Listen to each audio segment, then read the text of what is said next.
केन्दुझर में वर्धित सामाजिक सुरक्षा पेंशन योजनार शुभारंभ कले मुख्यमंत्री मोहन माझी। केन्दुझर धरणीधर विश्वविद्यालय पड़िया योजनार शुभारंभ 80 वर्ष ऊर्ध्व हिताधिकारी और दिव्यांगों को मासिक 3500 टंका लेखाएं मिल वर्धित भत्ता।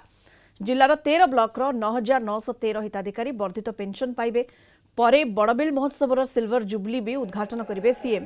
मुख्यमंत्री घसीपुरा विधायक बद्रीनारायण पात्र, चंपुआ विधायक सनातन महाकुड, तेलकोई विधायक फकीर मोहन नायक, पाटणा विधायक अखिल नायक, जिला परिषद अध्यक्षा सागरिका साहू, जिलापाल विशाल सिंह प्रमुख उपस्थित अच्छा।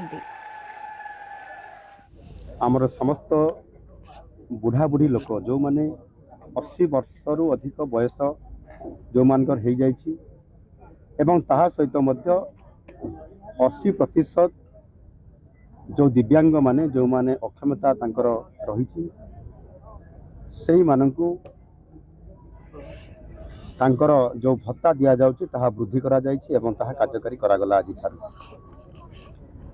समाने 1200 टंका या पूर्व पाउथिले एबे 3500 टंका 3500 टंका तांकर वृद्धि करा गला।